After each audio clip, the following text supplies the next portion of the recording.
Ada satu perdebatan yang paling aku nggak suka soal politik di internet, yaitu argumen bahwa pemerintah itu cerminan rakyatnya. Karena rakyatnya rata-rata 78, maka pemerintahan yang memimpin pun seperti ini.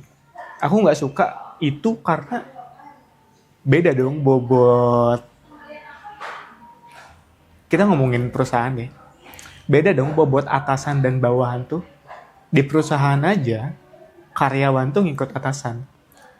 Sama di sistem pemerintahan juga. Rakyat itu yang ikut, yang bikin aturan, yang bikin regulasi.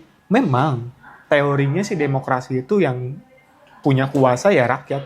Tapi kan kita lihat sendiri, rakyat menuntut apa didengerin enggak didengerin. Masalahnya itu juga masalahnya itu bukan di rakyatnya, tapi justru di pemimpinnya. Lagian juga, kalau kita ngomongin study case ya, udah ada kok bukti yang jelas bahwa ketika yang diganti adalah kepalanya dan kepalanya itu sehat, transformasinya tuh berubah drastis. Contohnya itu KAI.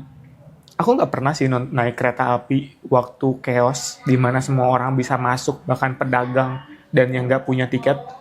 Momen pertama aku naik kereta itu waktu ke Surabaya, dan itu tuh udah bersih, udah nyaman, yang bisa masuk yang punya tiket. Tapi dulu, dengar cerita dari orang tua dan teman-teman yang lain yang memang pernah naik kereta di zamannya sebelum Pak Ignatius Jonan, kereta api itu bisa didatangi oleh siapa aja. Tapi ketika Pak Ignatius menjabat Direktur KAI, kemudian dia mencoba mencari core problem dari KAI, dia bisa mentransformasi KAI dari yang kumuh sampai semodern saat ini.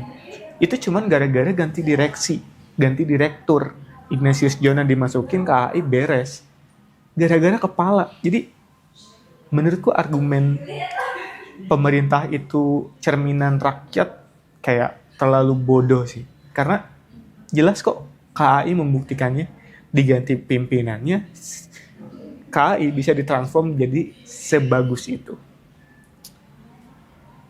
Jadi harusnya tuh orang-orang yang memang punya posisi penting, dia tuh sadar dia tuh punya power dan punya tanggung jawab. Dan ini memang nggak bisa ngomongin sains tuh nggak bisa. Di sini tuh ngomonginnya moral, tanggung jawab, dan spiritual. Kalau orangnya bahkan gak takut sama Tuhan, dia dijadiin pemimpin, ya mau kayak gimana pun kita nggak bisa berharap gitu. Ya cuman itu sih intinya. Aku sangat tidak setuju kalau ada orang bilang pemerintah itu cerminan dari rakyatnya. Enggak, rakyat mah nurut aja. Balik lagi ke KAI. Bahkan perokok sekalipun di kereta api yang sekarang nggak berani ngerokok di dalam gerbong karena aturannya jelas, regulasinya jelas. Aku cukup yakin kalau regulasi di bidang-bidang lain ditegakkan dengan sangat jelas, rakyat mah manut-manut aja kok. Itu menurutku.